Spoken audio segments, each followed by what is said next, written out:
नमस्कार, बहुत स्वागत है आपका साधना न्यूज में और मैं हूं आपके साथ प्रशिता। उत्तर प्रदेश में चुनाव सर पे है और चुनावी सरगर्मियां दिन पर दिन बढ़ती जा रही है। इसी बीच हमारे साथ मुलाकात करने के लिए और हमारे कुछ सवालों के जवाब देने के लिए सीतापुर के बिस्वा विधानसभा सीट से विधायक महेंद्र सिंह यादव जी मौजूद हैं। सबसे पहले आपका साधना न्यूज में बहुत स्वागत है। जिस तरह से चुनाव एकदम सर पे है, समय बहुत ज्यादा बचा नहीं है कि बहुत सारी चर्चा या बातचीत की जाए। शुरुआत में यहीं से करना चाहूंगी, 2017 के पहले आपके विधानसभा क्षेत्र की बात की जाए और 2017 के बाद से अब तक की बात की जाए तो क्या कुछ विकास कार्य आपके क्षेत्र में हुए हैं? आपके द्वारा जनता के लिए क्या कुछ कार्य करवाए गए हैं? देखिए, जैसा कि आप जानती हैं, बीच में ये जो 2 साल का पीरियड रहा, 17 से 22 के कोरोना पीरियड रहा और उस पीरियड में सरकार का सारा ध्यान लोगों की जान बचाने के लिए था। फिर भी जो भी विकास कार्य संभव थे वो मैंने कराए। बहुत नहीं हो पाया जितनी मुझको अपेक्षा थी, जितना मैंने प्रयास किया, लेकिन फिर भी मैं आपको बताना चाहूँगा कि बिस्वा में मैंने एक 220 केवी पावर हाउस जो बनवाने का काम किया, जो आज़ादी के बाद से जनपद सीतापुर में सिर्फ एक था अभी तक। इसी तरह से एक हमारे यहाँ सकरन ब्लॉक में ताजपुर सलौली में केवानी नदी पड़ती है, वहाँ पे एक पुल की डिमांड थी गांव वालों की। आज़ादी के बाद से लगातार गांव वाले डिमांड कर रहे थे, वो पुल भी मैंने बनवाने का काम किया है। रोड्स बहुत सारी बनवाने का काम किया है। जो मुख्य समस्या एक थी कि बिस्वा के दोनों क्रॉसिंग पे फ्लाईओवर बनवाने का, वो प्रयास मेरा अंतिम चरण में है। इधर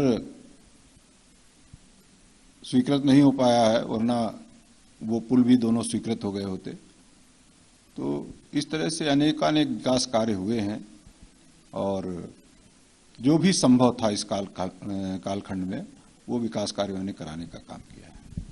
चुनाव की घड़ी है, परीक्षा की घड़ी है, विकास के मुद्दों की बात की जाए तो क्या मुख्य मुद्दा आपके विधानसभा क्षेत्र में है जो चुनौती बन सकता है? कोई चुनौती नहीं है। जनता पूरी तरह से भारतीय जनता पार्टी के साथ है, मोदी जी और योगी जी के साथ है। मैंने भी पूरी 5 साल जनता के बीच में बिताए हैं, अपने प्रत्येक कार्यकर्ता के सुख दुख में साथ दिया है। इसलिए कोई ऐसा मुद्दा नहीं है, लेकिन फिर भी मैं आपको बताना चाहूँगा, ये जो कार्य छूट गए हैं या अभी नहीं हो पाए हैं, इनको अगले कार्यकाल में पूरा कराने का काम करूँगा। पार्टी एक बार फिर आप पे भरोसा जताए तो क्या ऐसे मुद्दे होंगे आपके पास जो जनता के बीच लेकर जाएंगे और जनता एक बार फिर आप पे वही भरोसा जताए जो 2017 में जताया? जनता से मैंने 17 में भी वादा किया था और फिर मेरा वादा है। एक तो जो मोदी जी का नारा है सबका साथ सबका विकास का, और दूसरा मेरा अपनी तरफ से ये वादा है कि उसके हर दुख सुख में हम साथ खड़े होंगे और साथ मिलकर संघर्ष करेंगे, ये वादा है। जो विकास के कार्य छूट गए हैं, मैंने आपको बताया कि बिस्वा के दोनों फ्लाईओवर, बिस्वा सिधौली रोड का चौड़ीकरण, बिस्वा नगर पालिका की सीमा का विस्तार, बिस्वा में गर्ल्स डिग्री कॉलेज, बिस्वा में एक स्टेडियम और बिस्वा का जो सामुदायिक स्वास्थ्य केंद्र है उसको 100 बेड का अस्पताल बनवाने के, ये प्रमुख कार्य जो करवाने हैं, ये अगले कार्यकाल में मैं करवाने का प्रयास करूंगा। 2 साल कोरोना काल की हम बात करें तो बहुत ही भयावह स्थिति हमने पूरे देश में, पूरे दुनिया में देखी। आपके विधानसभा क्षेत्र में देखा जाए तो क्या कुछ स्वास्थ्य व्यवस्था है और वैक्सीनेशन की बात की जाए तो क्या स्थिति है फिलहाल? वैक्सीनेशन की तो बहुत अच्छी स्थिति है। हमारे डॉक्टर्स प्रयास कर करके वैक्सीनेशन का कार्य कर रहे हैं। तमाम प्रधानों ने अपने यहाँ कैंप लगवाए हैं, वो कर रहे हैं, उनके काम हुआ है और वैक्सीनेशन की कोई कमी नहीं है। जो भी आज की तारीख में चाहता है उसको वैक्सीनेशन दी जा रही है। विपक्ष का कहना है कि जो दावे और वादे 2017 में भारतीय जनता पार्टी ने जनता से किए गए थे वो एक भी पूरे नहीं हुए हैं।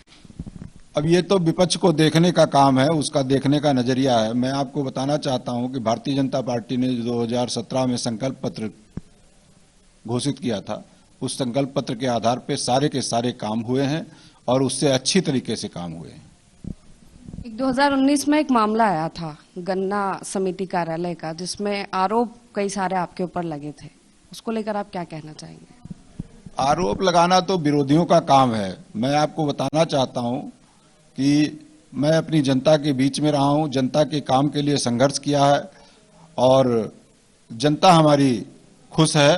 बस इसके आगे मुझे कुछ नहीं कहना है। तो क्या होंगे 10 मार्च के परिणाम?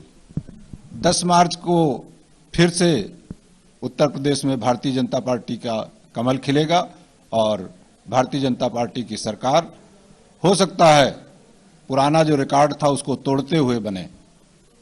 बहुत बहुत शुक्रिया महेंद्र जी साधना न्यूज को समय देने के लिए।